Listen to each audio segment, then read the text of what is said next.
Please welcome Courtney Starr.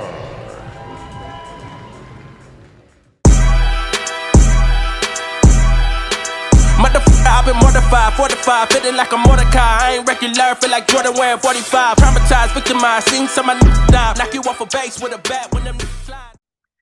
We have bikini athlete Lyric here today. She is one of my clients that I've worked with for several years, and she has an absolutely incredible story, from kind of starting her transformation on her own to then us working together. And now she's got massive, amazing goals. She's made an amazing transformation already, more than one, mentally and physically. And so I really want to give everybody the opportunity to learn from her, be inspired by her. I think her story deserves to be shared, and I want to give her the opportunity to share that with you guys. So, Lyric, can you give us a little bit of a rundown of like your current situation? Yeah, for sure. So I'm Lyric. I am an NPC bikini athlete. I have been working with Court, dude, it's been almost 4 years now, which is Yeah. insane to think about. I just moved to Las Vegas in January from Minnesota, and we've just really been on the grind of trying to get to that national stage and shoot for a pro card. I work in investigations with insurance, so, like, when I'm not in the gym, I'm pretty much just, like, nose deep in investigations, which is super, super fun, but definitely keeps me busy mentally, and then thankfully, bodybuilding keeps me busy physically, but, I do have 2 cats running around, so those will probably pop up too, but I love them. they're my babies. Amazing, amazing. So that's Claire's current situation. Love it. Now, I love her story because Lyric's been through like setbacks on setbacks on setbacks. She has had to overcome challenges. So let's take it back to when you decided to get in shape. So can you like vulnerably and just like raw tell us about what it was like before you decided to get in shape, how that felt every day, like what was your life like? What were you feeling? And then what made you want to decide to get in shape in the first place? For sure. Full transparency, every time I talk about my story, I get emotional about it, which is why I haven't shared it a ton. But I think it's worth sharing. As far as like when I decided to get in shape, honestly, I'm one of those people that started and stopped probably 20 times. And the reason for that is like going way deep into my childhood. Like, I was not raised an athlete. I never played sports. I was actually like truthfully morbidly obese for the majority of my life, especially when I was a little kid. I was just kind of like that kid that was just cool with being sedentary. Like, I didn't really like playing outside or anything like that. And so thankfully my parents were like, they tried to get me out. I was the last one of four. So they were like, cool, if she wants to chill out, let's let her chill out. But it ended up, making me gain a considerable amount of weight when I was younger. And with that came a lot of bullying when you're a kid. And the first time I was like, I need to lose weight or get in shape, I was in 5th grade, which is absolutely insane to think Yeah. about. And it was because a girl named Ashley came up to me and told me that I looked pregnant because my belly was so big. And we're like, however old you are in 5th grade, 9 or 10, something like that. And so that was the first time that I like ever felt like, hey, I need to lose weight. But when you're that young and you come from a family like all of my sisters and my parents had super fast metabolisms, like, they were naturally very thin. My mom's former military, she's, like, a total badass, so she most of her life, she was jacked, and so they didn't really know, like, proactive fitness or proactive health, and so I didn't have anything to look at for that. So when I was going through all that bullying for the first time when I was like, "I need to lose weight," I went too far the other way, and so when I was a teenager, like, my early teens, 7th, 8th grade, I actually developed like a super severe eating disorder and I swung the complete other way. So I was hospitalized on and off for like 2 years straight. At my lowest, I was like well under 100 pounds and I was the same height I am now as a full grown adult. And so I was just in a really, really bad spot. Coming out of it is the first time I was introduced to the gym. So when I was 14 or 15, my sister showed me Ashley Coltwasser, and my sister, one of my older sisters was like, I'm going to start competing. Come to the gym with me. And I was like, oh, okay. So we started binge watching like Ashley's old YouTube videos. I'm 15 years old, going to Lifetime Fitness, having no idea what the hell I'm doing. And that was like my first introduction to the gym. But for me, that portion of my brain that was like so restrictive with my food, it just wasn't connecting. So then I kind of spiraled again in high school back into the routine of like eating disorders. So coming out of high school, I was in the military, like through ROTC and like a delayed enlistment. And in the military, you have to be in shape, duh. And I was also in law enforcement, and you have to be in shape, duh. And so that's when I started to get back in the gym, but I still didn't have these like healthy ideas of what the heck food was. Yeah, And can then we I get got into a little bit? So when you yes, were when so with your family being that way, not super proactive about fitness but fast metabolisms, can you tell us yeah. a little bit about what the food actually looked like in your household? Or, were you eating like was it eating out a lot? Was it just snacky foods? Like what did your diet look like? Yeah, actually, thank you for bringing that up. So when I was younger, we didn't have a ton of money, and so we went for what was cheap. And so, like, thinking about what I ate a lot when I was a kid, it was a lot of, like, Kraft mac and cheese, ramen. If we could, we'd swing through the McDonald's drive-through, stuff like that. My mom did what she could to cook us homemade meals, but there was only so much she could do with me and my sister, who was still living in our house at the time. Like, we were kind of menaces to society. We had, we wanted to eat everything, and as kids do. Yeah, And right, so right. Okay. and so that was, like, what we struggled with. My mom, when I was little, was also really, really sick. So there was only so much that she physically could do. And my dad was working late hours. And so our food, it wasn't inherently bad per se. It was more so just like we had to eat what we had access to. And, I anybody who's a bodybuilder knows the healthy food, the organic food, it's really expensive. And so we just couldn't afford it. And so we would have chicken and potatoes for dinner was a pretty routine meal. Other than that, it was a lot of just like the quick microwavable stuff. So I think that also attributed to why I gained so much weight when I was little, being sedentary and then eating, frozen pizza and things like that. No fault to my parents. Like they did the best they could, and we're good humans. It just we had to go through No, some for sure, struggles for with sure. that. But yeah, that's kind of what our background was with eating beforehand. And so that's all I really knew, honestly. Yeah, and that's not to like knock anybody's parents or anything. My family when I was younger was very similar. It was like I was like an all carb diet kid. It was like Hmm. I didn't even like meat really. I would eat Yeah. oatmeal and mac and cheese and toaster waffles. And my mom worked a lot. My dad worked on like we had a ranch and he worked on the ranch a lot. So it was like sometimes they would cook us dinners that were like nice and healthy, but I was the worst picky eater ever. So I can definitely relate to that. It's just the kid diet. Luckily I was active with being on the ranch, but it wasn't healthy either. And I think a lot of Right. people's families they don't know. Like there's no, you think about the old food pyramid and pasta is like the bottom and bread are the bottom. So Right. that's not even accurate anymore, but a lot of people are just lacking proper education and nutrition.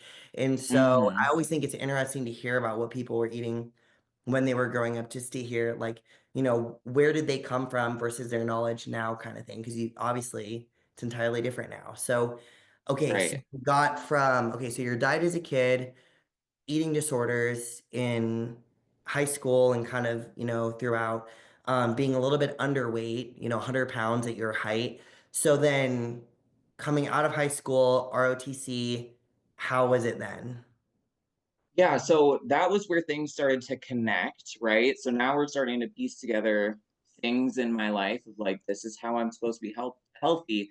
And the army helped a lot with that because they do push. I mean, the one thing I don't like is like BMI. Other than that, they Hmm. push, you eat right, you work out, and you work hard. And so that's a lot of where I started to learn those healthy habits. Obviously, pretty late in life. I'm 18, 19 years old. But the one thing that was happening at the same time as these great resources that I was picking up, I was also in a relationship that was really abusive.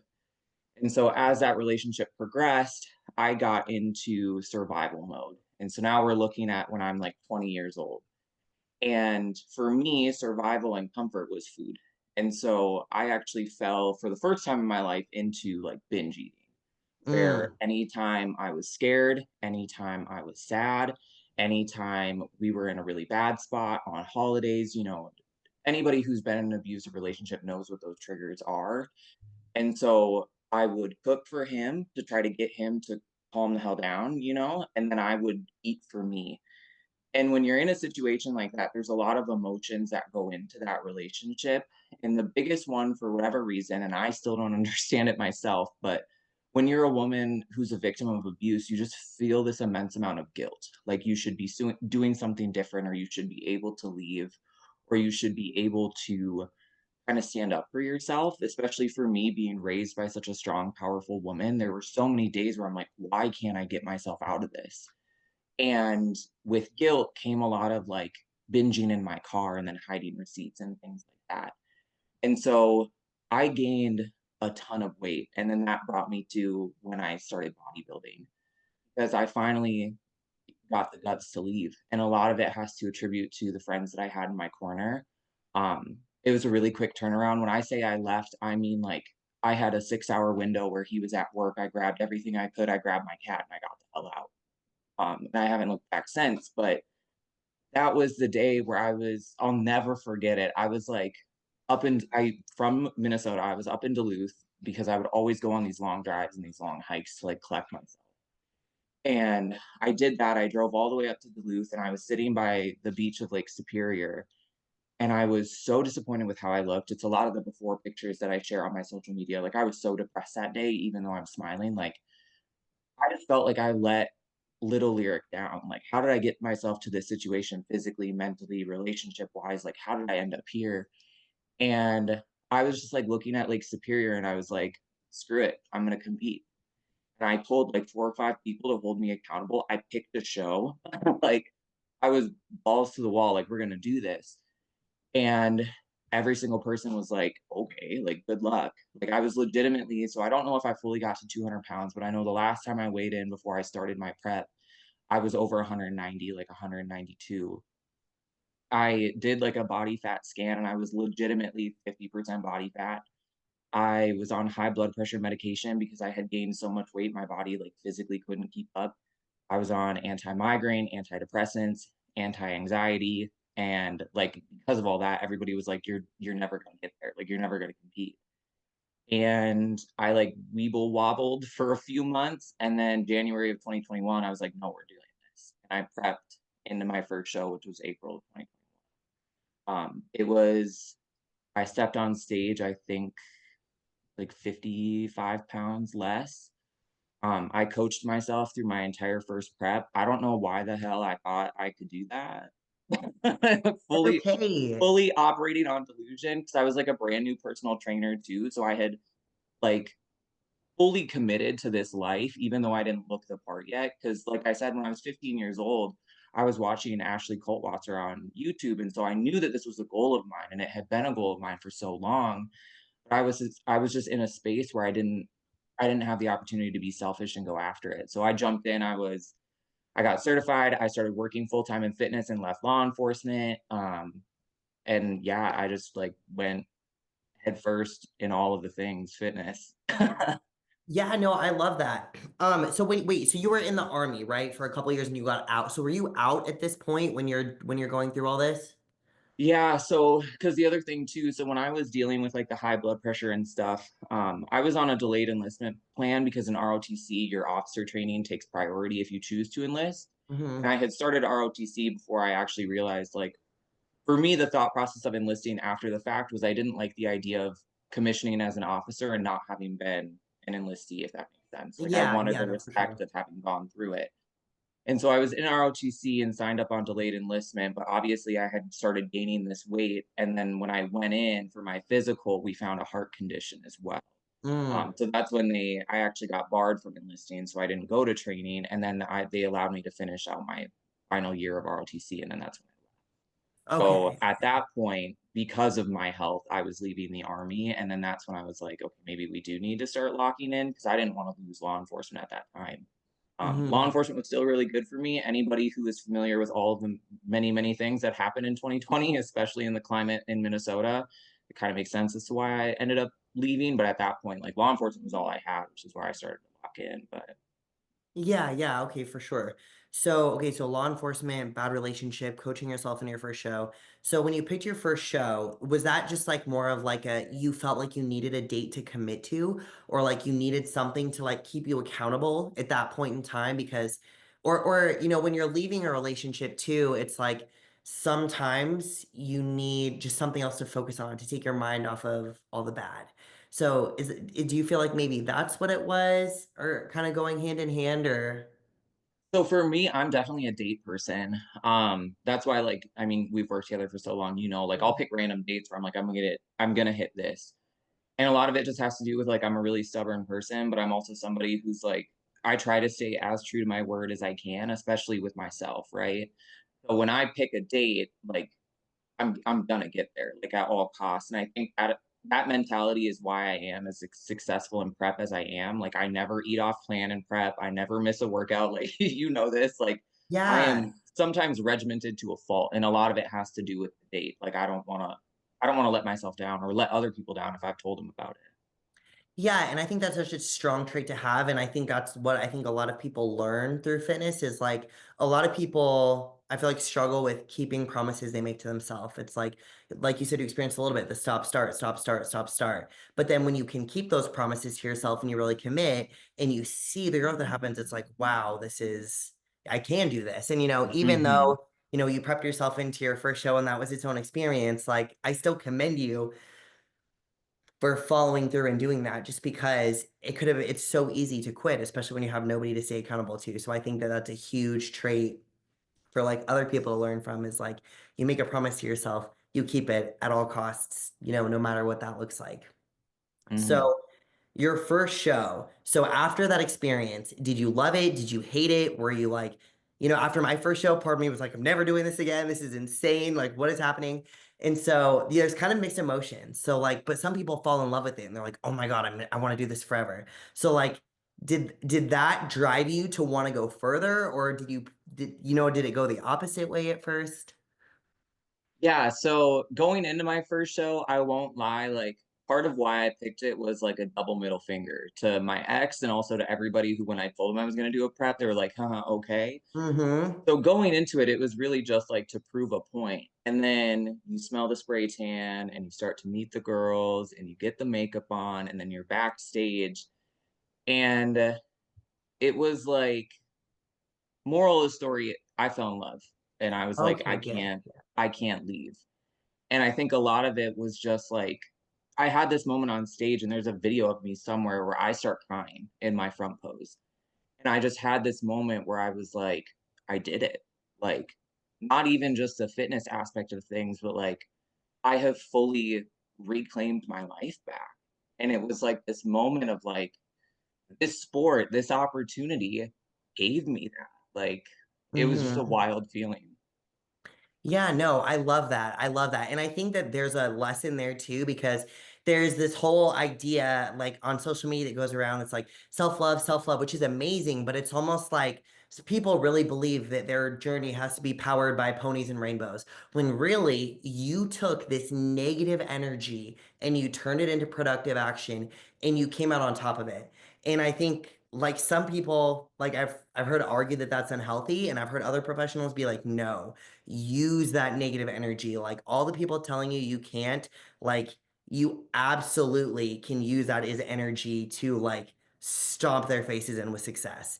Like I truly believe the best revenge is success and just like growing to be bigger. And again, you're not doing it for them. They don't care. It's not about them. It's about you. But it's just using that as fuel instead of letting it be something that bogs you down. You're like, oh, I guess they're right. I can't ever do it. You know what I'm saying? Hmm. Like you use that energy to stomp throats and not, you know what I mean? Not crumble. 100%. And you did that. 100%. Yeah, I love that. So, okay, so you fall in love. You fall in love with it. Then the next step, tell me what the next steps were. What was going on? Yeah, so I wasn't fully locked in yet, right? So I was like, wow, I love this. But I was also 21, 22 years old and now I'm thin. So I was like, we're gonna hit the frickin' town. And I started binge drinking post show. So I like wasn't eating because I was scared of gaining weight, right? Like you Mhm. get that lean for the first time, especially for me. I had been overweight my entire life. And so now I'm 130 pounds. I'm feeling good. It's like I was going into summertime. And so I like had this dream in my mind. I was still hitting the gym, but obviously like I said, I started drinking really heavy. And then I was just kind of like going out and not really fueling myself correctly. And then, I mean, there's a lot of things that have happened in my life. Like a lot of people refer to me as like being one of the most resilient people they know because I am just sometimes like a magnet for disaster. But in August, so 2 months before I started working with you, or yeah, 2 months before I started working with you, I was unfortunately the victim of like a really violent assault. And um I was in the hospital for like 6 to 8 hours, right? You're getting all the exams, you're talking to the cops, and um, that was when I was like, okay, we need to reevaluate. Like we had just made this huge transformation a year to where we are now, and now here we are getting poked and prodded by the police, and nothing came of it, unfortunately, as many women in the same situation know. And so I quit drinking and I messaged Ashley Coltwasser, my idol, on Instagram, thinking like she'll never respond. And literally 30 minutes later, because I messaged her and I was like, hey, like I've done my first show and I just like I can't lock back in. Like, what do you recommend? And she messaged me back literally within like 30 minutes to an hour. And she was like, first of all, you can do anything you put your mind to. Second of all, you need a coach. And I was like, okay, like you're probably right. And so I sent my stage photos and like my full like fitness consult to Adam of Team Elite Physique.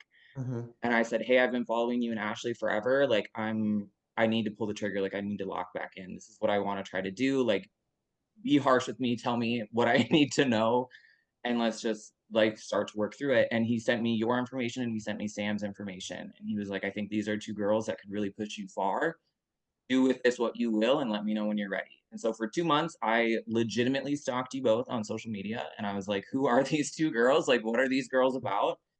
And obviously, like very quickly picked you just because of the mindset that you have. Like, I think we are very much so like twin flames in the life that we've walked, but also like the mindset that we have, which is why I was like, okay, yeah, like we need to lock in and like lock this down because I did like from my first show, I was like, we're taking this all the way. Like, we're going to go all the way to the Olympia, however long it takes. Like, this is what part of it is just to show women like it does not matter who you were. Like it doesn't.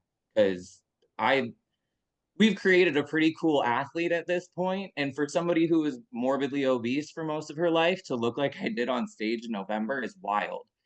And so that's that's why I wanted to push for it. And so I sent Adam your name and the rest was history. I love it. I love it. Like, 'cause you're right. And the thing is too, with the sport and with bodybuilding, like you do, like your mindset is so strong. And I think like your body follows the mindset and you really have like adopted and developed the mindset and like you have big goals and you're not afraid to share those, and I love it, but you also don't downplay the work that it takes to get there. You don't downplay the work that you've done, the work that you have ahead of you. You acknowledge the progress that you've made and are proud of yourself, but also are humble to know, where you're going and what it's going to take to get there. And it's something that I think is such an amazing, just amazing attributes that you have. And it's like, it's just wild. That's why I think I want to share it with other people and I want them to hear your story and what you've overcome because like a lot of what you've experienced is enough for other people to recluse or to think that they are not worthy or women sometimes who have something bad happen to us can feel like that takes away from our worth or like if people knew then they would think that you're less because of it when really that's not the case at all. You overcame this thing, you handled it, you're coming out on top, you're going like this, continuing to go like this with your career, with your bodybuilding, with everything that you're doing is just going up. And so like it's just so powerful. And I hope that anybody watching this knows that she did all this and that if she did all this, you 100% can do this too. And, do this isn't even just relative to like your fitness goals, but whatever it is you want to do, you can absolutely get through it. And like Lyric said, you are not whatever happened to you. You decide where you go. And it's all a mindset. So then we start working together. And I remember when we first started, like you were submitting your check-ins and you were just like your body was responding like fat loss is never linear, progress is never linear, but at first it kind of was. It Like was every week it insane. was like Yeah. progress, progress, progress, progress, progress. What do you think? Where do you think that was coming from? Do you think that before with your plans, like maybe it was the plan that was just a little bit more tailored, a little bit more specific? Was it the adjustments? Was it your mindset? Did you find yourself performing harder because you had plans and you felt like you were part of something? Or what do you think played into that? I think a lot of it for me was the accountability because I mean, like the program was great and having something to follow was great for sure. But I mean, you know this, and anybody who knows me well knows like you give me a to-do list and like a set of steps 1 through 10, I'm gonna execute. And so the plan for me is never like an issue, and having a plan is great because I follow it to a T. But accountability for me is huge. Like I said earlier, like I want to be known as being a woman of my word. And so having somebody that I check in with every single week and like as a coach myself and a trainer myself, I know the amount of work that goes into creating a nutrition plan and creating a meal and creating a training plan and even just the time it takes to respond to a check-in. And so I never wanted to waste your time. And I also wanted to produce the work that I told you I would. So it's the idea of like holding me accountable, but me having to hold myself accountable because I have another person kind of watching, if that makes sense. Yeah. Yeah, for sure. Yeah, I think that was the biggest part for me because yeah, right away it was insane how quick we were dropping and just like responding as well as we were. Yeah, for sure. And I feel like I see that a lot too. It's like like your waistline's coming down, your body fat's coming down, but you are gaining muscle. Like your body was just like responding well to the food, responding well to the cardio. It was really neat. You made a killer transformation. And so your progress from like the first show that you did to the first show that we did. Can you talk a Mhm. little bit about that and like where you saw the most growth and improvement and like what the difference was, like having somebody to be accountable to versus just doing it yourself?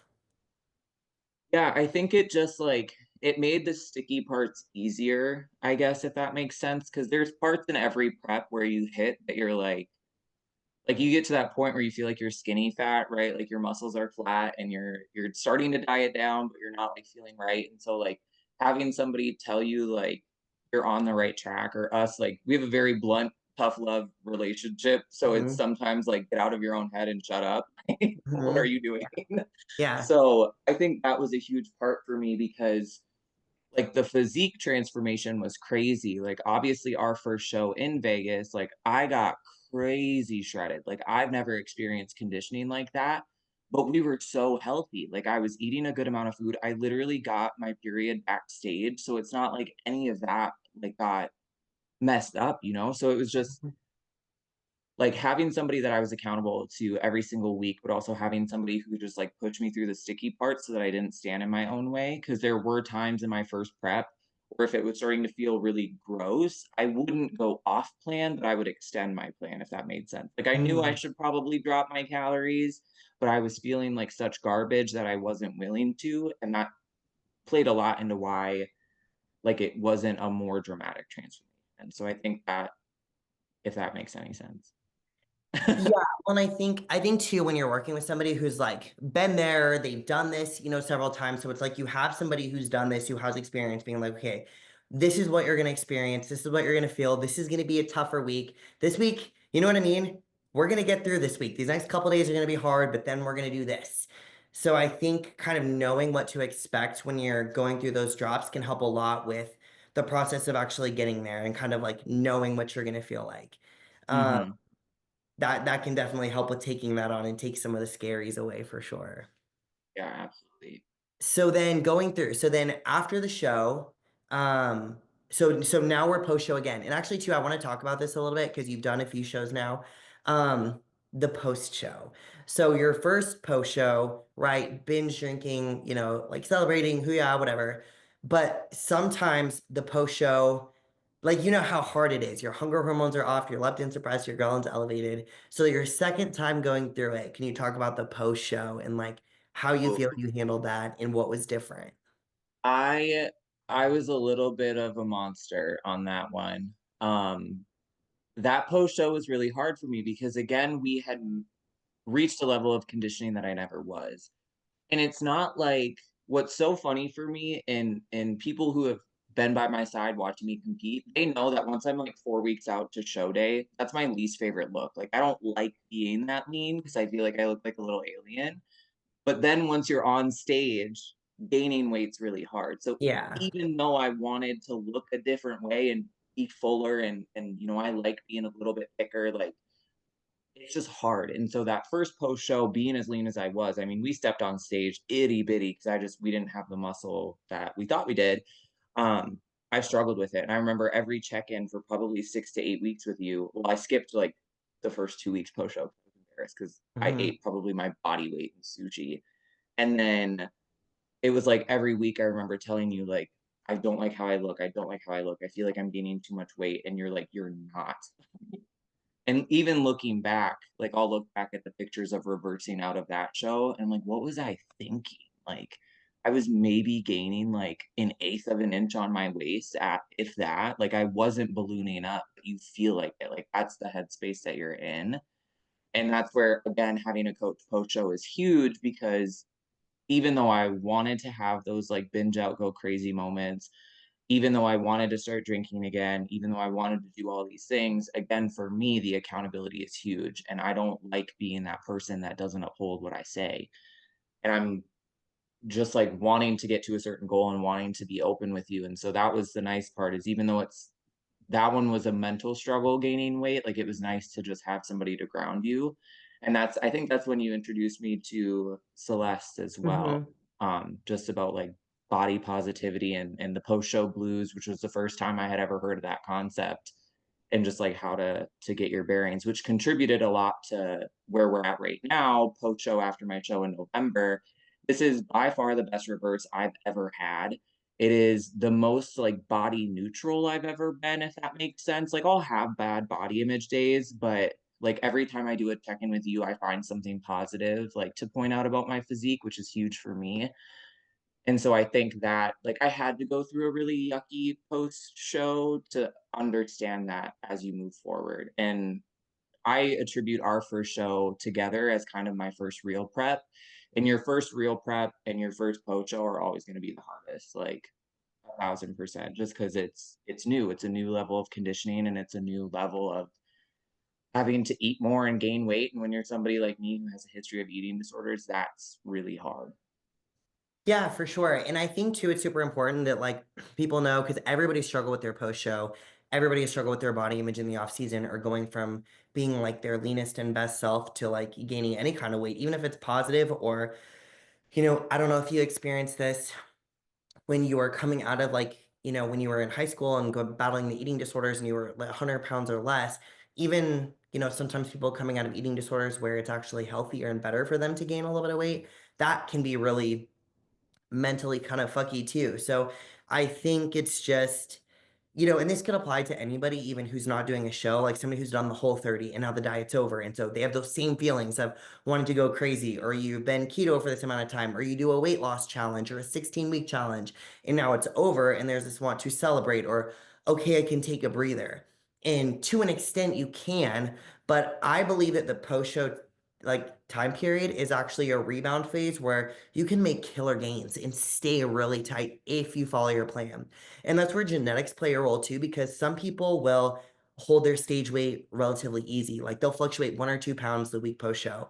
Some women, like even like myself, I'll gain 4 to 7 pounds the first week, even if I'm perfect, just from coming out of that aggressive diet phase. It happens every time. It doesn't mean I look bad. I don't look 4 to 7 pounds up, but that's just the way it is for some people.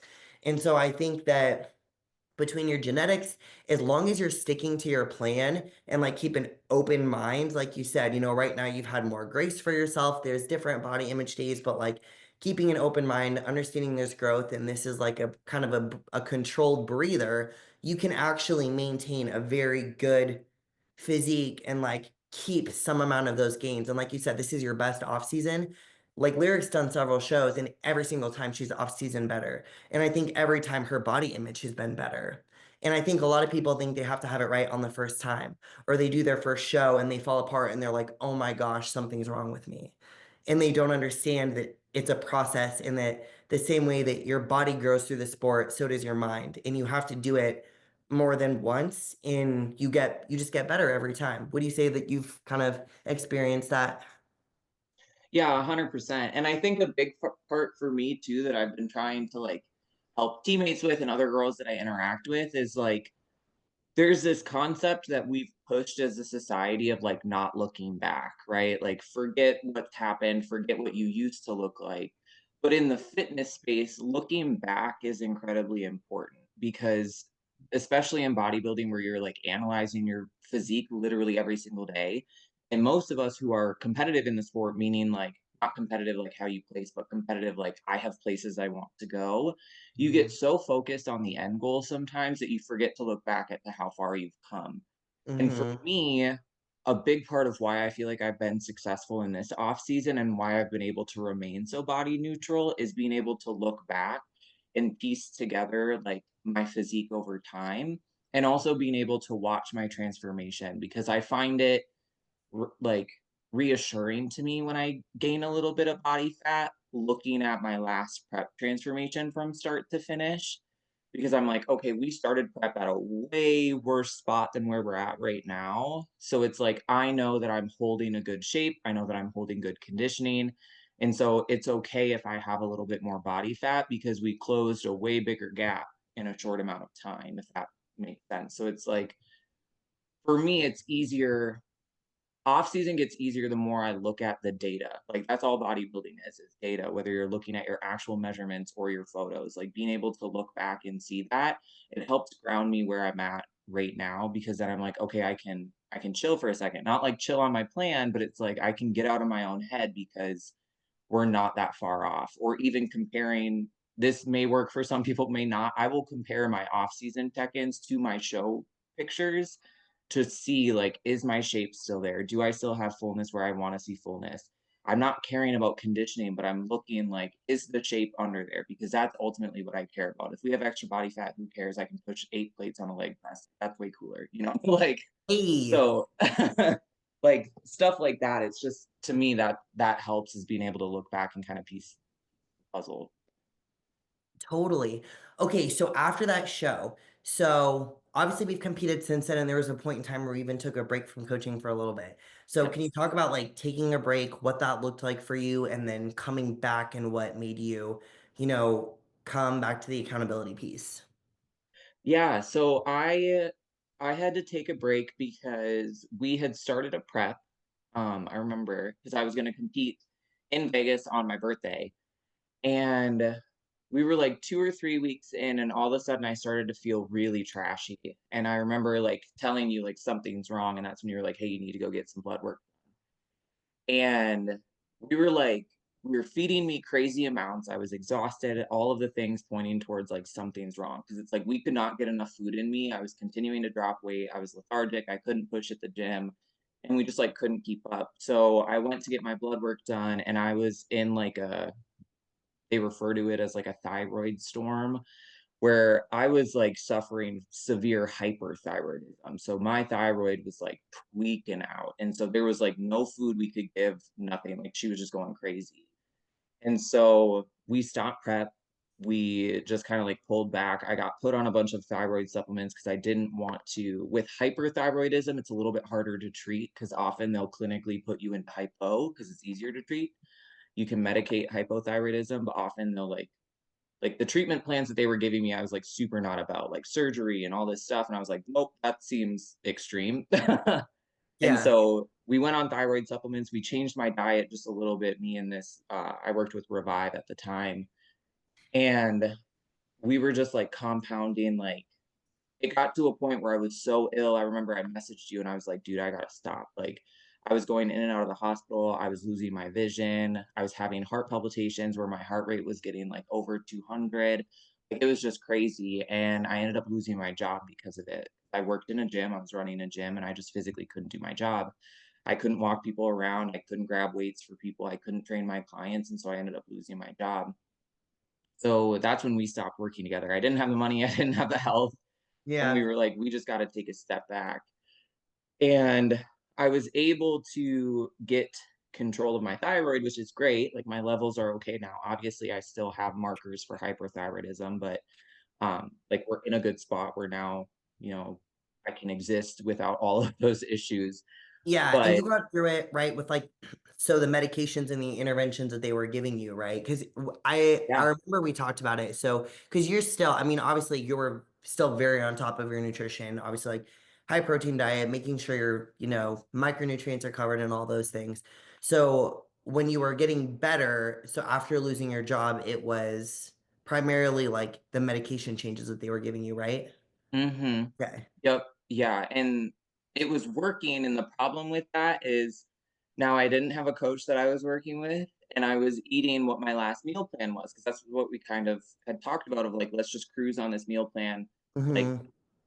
I know enough that like I can make adjustments, but I was Yeah. eating a ton, right? Like I was eating 3,200 calories, which is my heart's desire. I would love to eat like an open bodybuilder if I could. Yeah. And so I was cruising, but my thyroid levels were leveling out and I was eating over 3,000 calories a day. Mm. There's a problem with that.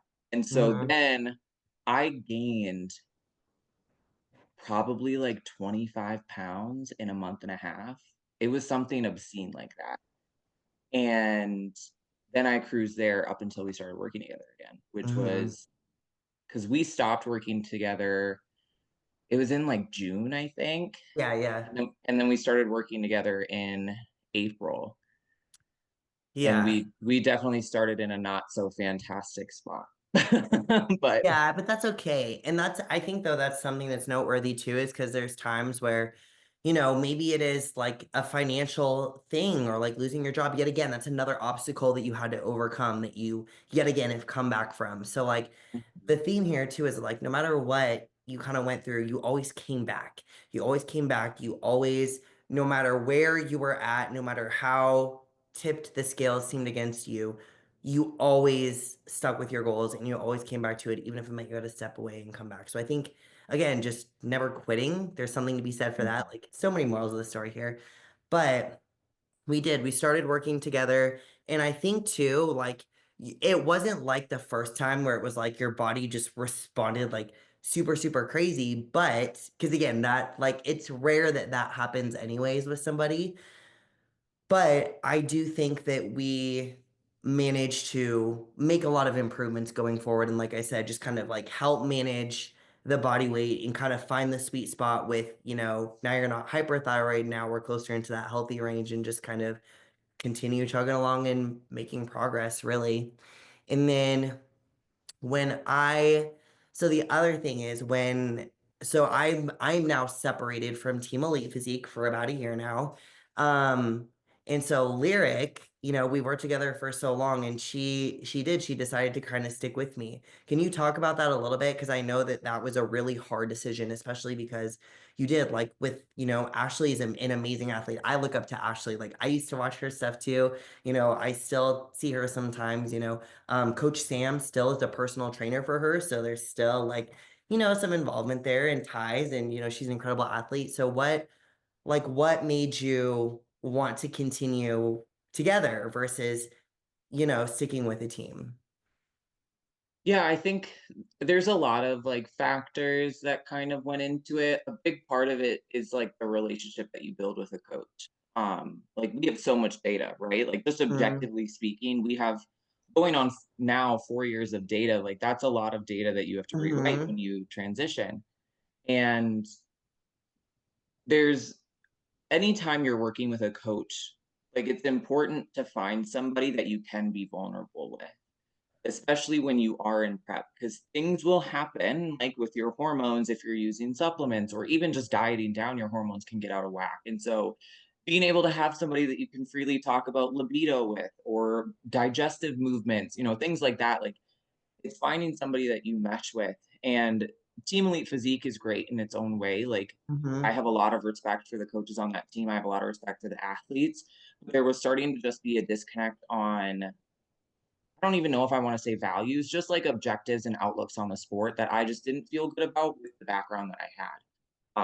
Being a bigger girl that wasn't an athlete, I don't always fit the narrative of an easy athlete to talk about because I recognize that I defy a lot of the things that people talk about, like attributing to success in bodybuilding. Like a lot of when people talk about successful athletes, they've been athletes their whole life. They've always been fit. I'm not that person. So I don't fit the stereotype that a lot of people push. Not saying that that's what they do push, but just like Mhm.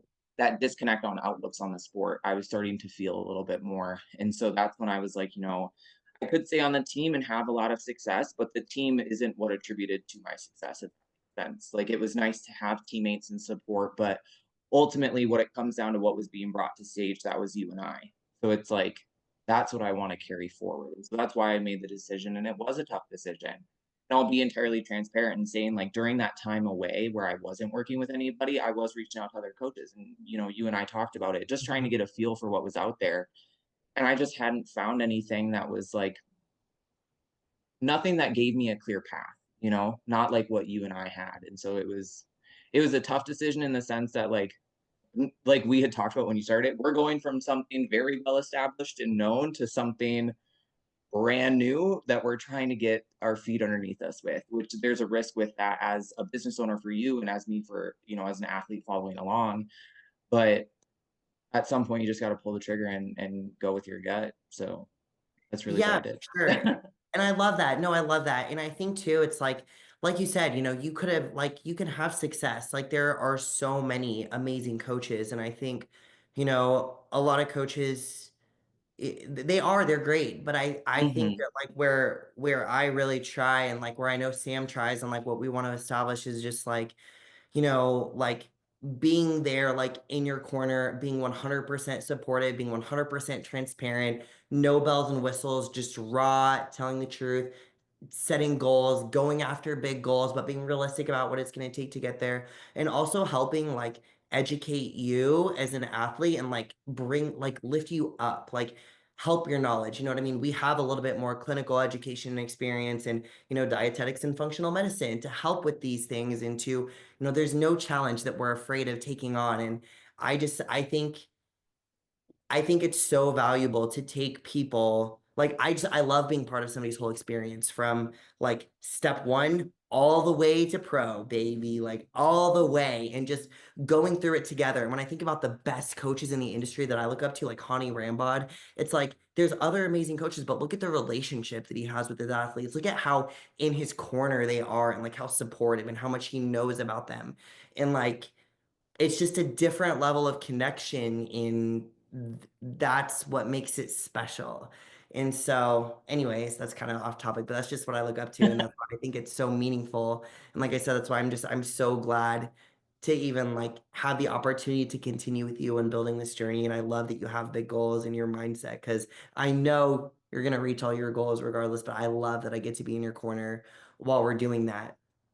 And so, future pacing a little bit. So, right now we're building the glutes. Right now we're doing something a little bit different with your training split. Things look different for you than they honestly ever really have. Like, we're not doing any really assigned cardio right now. We're doing steps. We're only training your lower body, 100% energy and effort into your glutes because we are working around some shoulder injuries. And so, do you want to talk about that a little bit?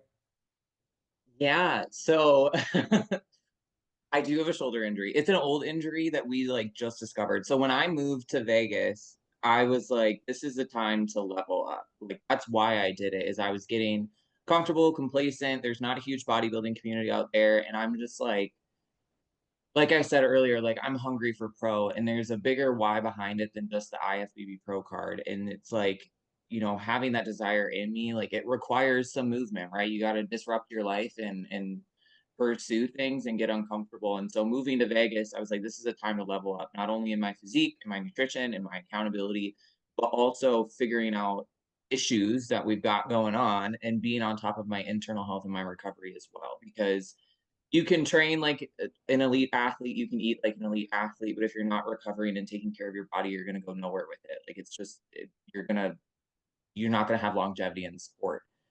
And so when I came out here, I immediately got plugged in with the Beatles, which is funny. I love calling them that because it's like a band. Yeah. Yeah, for sure. So our couple of chiropractors down in like southern Las Vegas. And I had been working with this shoulder injury since my first year in law enforcement is when the original injury happened. And no doctor took me seriously. Everybody said there's no way you're at the gym, there's no way you're doing this and in that much pain. And I'm one of those people where, like I said, I'm gonna get it done regardless. So I was just kind of working through it. And I went to see her and she did an assessment and right away she was like, you have a slap tear. Like there's the only thing that's going to make me 100% sure is if you go get an MRI, which you are welcome to do. But like, essentially, she's like, it's going to boost my ego because I'm like 1,000% sure. And I was like, cool. What do we do? Like, how do we fix this? And so that's when we started to kind of create more of a treatment plan for it. But it was nice just to have somebody be like, this is what's wrong. We've got to fix it. And I was like, cool, great, love it. And so we started dry needling and like muscle work and stuff. And you and I tried to keep upper body in the loop for like a week and a half, 2 weeks, and it just hurt way too much, Yeah. especially once you start to do muscle work to that area and we're turning muscles on that have been turned off for 10 years. Like it was just like too much. But ultimately, my feedback at my last show was just more glutes and hamstrings. And that's when we decided to just pull the plug on upper body and hammer the glutes. Huge learning curve for me because over the past 5 years of bodybuilding, I have obviously fallen in love with training, and now I really don't train that often. So it's a double-edged sword because it's tough for me not to be able to train as much, but it means that every time I go to the gym, I'm there like an addict and like not wanting to leave because I'm like, let's just get every ounce of energy I can out of this lift, which is nice because at least then I'm putting the effort back in. But yeah, it's a bit of a learning curve. Yeah, no, absolutely. And I think it's important too to like, you know, there's different phases when we're talking about like training and bodybuilding. And so like for Lyric, like, you know, what might seem as negative is like, oh man, I can't train upper body. It's like we spun it and we're like, no, we're going to use this time. We're going to put 100% energy and effort into bringing up the most important areas that need the most development right now. You know, we did a training session. I know you did one with Charles. So like she put additional effort into really getting better at training these specific muscles. And I think that's another thing to talk about how awesome you are is like you do, like you go in, you want to learn. You find people who are good, you put in the time, you're getting these training sessions, like you're educating yourself, you're learning your own cues. You know, it's just the work is there on every front when we're talking about internal health to training to nutrition. Like you cover all of your bases and you put in the work on every front. And I think that that deserves so much attention because I think a lot of people or competitors will maybe get a little bit of an ego, like they don't need a personal trainer, they don't need somebody to look at them, or they know what they're doing, when like even the best trainers and the people who are, you know, training other people, like even if you look at RP Strength and all those guys, there's always training with different people. They're always learning new things. They're always looking for new science and research, and they're always integrating new techniques and methods in trying to be better. And so, like, I just love that you've adopted that mindset in that, you know, again, you take a negative, you spin it into, well, what can I do? And then you go in doing it at the highest level. Like, absolutely. Yeah. Yeah. So much to be said for that. So, training lower body for the time being. We will go back to training upper body as well, like once it's better, you know, eventually, but we're definitely going to give it its time and love to heal. And how are you feeling like right now with your food and the training and everything with it being so different? Like, have you adapted to it or getting more comfortable with it? Yeah, I'm embarrassed to admit that I like training legs. That is why I struggled so bad, is in part of why my upper body blew up the way that it did. I'm a figure girl at heart. One day we'll be there. So it's like training shoulders and back is my jam. And so when we had to pull those, this is gonna sound so stupid. I legitimately cried about it because I was like, this is gonna suck. And then I was like, no, screw it. Like, whatever. We're just gonna do it. And so I've definitely started to like my training, and we've still had to make modifications to it with my shoulder and just like how Hmm. I hold weight, how I position my body. But it's like I'm definitely getting into the groove a little bit. And I'm like all things considered, wildly happy with where my physique is at because, like you said, we're not doing any intentional cardio. My food is pretty dang high. Like, I know we're somewhere in the 23 to 2,500 range. I Mhm. don't really pay attention, to be honest. I just eat my Yeah. food, Yeah. but I just Yeah. eat what Courtney tells me to. And we're pushing in the gym, but it's like with how my split is, I train 2 to 3 times a week. So it's like it's crazy that we're at this point in my journey where I can take that much rest, do no cardio, and just like hit heavy stuff at the gym. Like it's fun to just go and push. Yeah, and that's the thing too. So many people think harder, more, harder, more. And there is a time where that applies, but like not every training cycle is the same. And sometimes less is more. Sometimes we need more intention, we need more focus and less volume and less just white knuckling the process. And so I think that that's really hard for people who love training, who are competitors and who are workhorses to actually be able to pull back and put a little bit more, intentional time into their recovery versus just slinging weights in the gym because that's what we love to do. But again, it's just a phase. And I think too, like accepting that this is just the current phase that we're in. It's gonna change, but for right now, this is what we're doing. And really just fully embracing that. So I love that. Now, before we wrap this up, Oh boy. yes, I want to talk. I want you to talk. So we did our first ever Zoom call, like with the whole team, with everybody that we work with, and you made a really, really awesome kind of post after the fact talking about like overcoming things and trying again and when you fail, like you don't stop there, you keep going. Can you talk a little bit about that and like what you experienced and how you felt like you connected with some of the girls on the Zoom call to like make that little post? Yeah. So a lot of it has to do with like my entire journey and the post that Courtney's referring to was about like self-doubt because when we did our team call, there's a newer girl in the group, Jessica. She's amazing. I've been talking to her since that call. And she was talking about how it's hard being a new competitor because you have so much self-doubt of like, can I do it? Is it worth it? Do I belong on this team? Like so many things that creep up into your head. And it caused me to again kind of look back on my journey from day one, which is why I was so excited to share it today, is just like trying to find like where I evolved over time because before you and I started working together, like I was not this person.